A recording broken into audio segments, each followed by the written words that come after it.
Welcome to the Explainer. Imagine, for a second, standing right in the middle of the year 1990. The Cold War is finally ending, the Middle East is on the absolute brink, and global power dynamics are shifting incredibly fast. Today, we're unpacking a really fascinating, almost prophetic speech delivered in Osaka, Japan. It was titled, "A Holy War for the Future."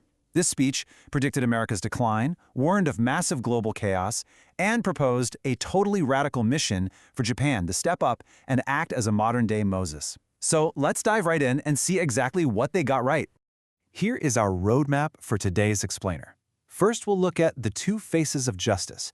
Then we'll move into a shifting global order, followed by the threat of chaos, Japan's great global mission, and finally, spreading the light of hope. All right, Section 1, Two Faces of Justice. Let's talk about what people are actually seeking. To really understand this geopolitical forecast, we have to start with a deeply fundamental question. What kind of justice was the world actually looking for at this specific historical crossroads? The speech kicks off with this incredibly unsettling observation. The very ground beneath our feet, the foundation upon which we base our desire to maintain our current lives, is moving. You know, this wasn't just some run-of-the-mill political shift, it was a total existential earthquake. To navigate an era where the ground itself is shifting, the speaker argued that our old comfortable definitions of justice simply weren't going to cut it anymore. So, the source actually separates out two entirely different concepts of justice here. On one side, you have what they call human justice. This is what we usually think of, right?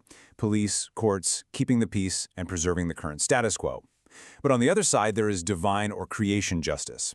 This kicks in when the old system fails completely, and a totally new order has to be built right out of the ashes. The big dilemma? Creation justice disrupts everything. To the people actually living through it, it doesn't feel like justice at all. It usually just looks and feels like pure, unadulterated chaos. Because of that chaos, how do you even judge this creation justice in the moment? Well, it's nearly impossible. Think about the Meiji Restoration over a century ago. History views that as just because it ultimately brought major development to Japan, even though it totally destroyed the old shogunate order. But what about the 70-year Russian Revolution or the Vietnam War? The speaker makes a compelling point. The true validity of a new justice is rarely clear to the people actually fighting those battles. It takes decades and decades of hindsight to see its ultimate impact on human happiness. Moving right along to Section 2, a shifting global order. Okay, so how did this idea of disruptive justice actually apply to the globe back in 1990? The source brings in historian Arnold Toynbee's challenge and response theory. Basically, this is the historical cycle where an old, established civilization absolutely must overcome the challenges thrown at it by a rising new civilization if it wants to survive. The speaker argued that the dominant Western civilization, led by the US, was basically acting as this old civilization, and it was facing a massive existential test from emerging powers. Just look at the staggering concentration of wealth we are talking about here. Back in 1990, the United States held a massive 25% of the entire global economy, and Japan was right behind them at 15%. That means just two nations controlled 40% of the world's wealth. It's wild to think about. But the speaker didn't see this as some permanent set-in-stone reality. Actually, they saw it as the peak of the old order, predicting an inevitable long-term decline of American dominance. And this extreme economic imbalance, it was incredibly dangerous. Contrast those highly dominant economies with a country like Iraq at the time. In 1990, Iraq was spending a terrifying 35 to 40% of its entire, relatively small economy purely on its military. You literally cannot sustain that.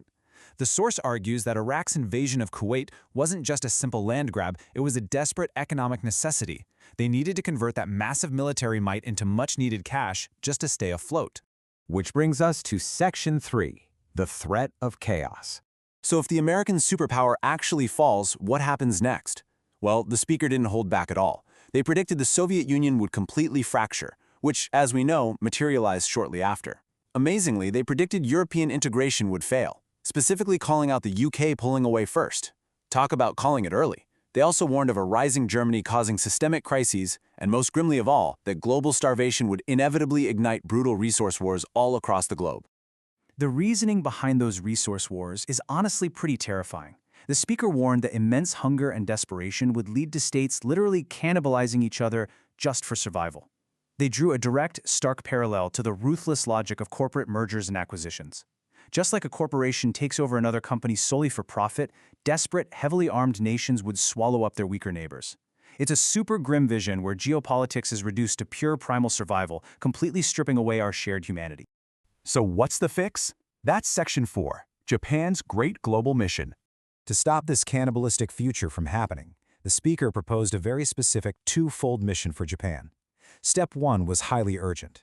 Japan had to use its immense wealth to provide massive economic support, literally feeding starving nations, to prevent those resource wars from ever starting. But Step 2? That went a lot deeper. Because, let's face it, economic aid isn't a permanent fix, so Japan also needed to establish and export a transnational, unifying global value system. Now, to even attempt that first step, the source projected an unbelievably ambitious target. They believed Japan's economy needed to skyrocket from 15% to nearly 40% of total global GNP. Why? The logic was that only a unified financial superpower of that staggering, massive scale could actually afford to physically underwrite world peace and prevent global famine as the U.S. declined.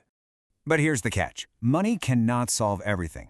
Pointing to the chaos in the Middle East, specifically the Israel-Arab conflict, the text explains that these divides are deeply rooted in mutually exclusive religious claims dating back thousands of years. Because each side firmly believes that divine justice is exclusively theirs, throwing economics at the problem just isn't going to fix it. A completely new, overarching cultural understanding is absolutely required to stop that endless cycle of conflict. And that leads right into our final section, spreading the light of hope. So why was this new value system so desperately needed? Well, just look at the vulnerability of the democratic ideal. Democracy is kind of fragile. It really only works with an educated, financially secure populace.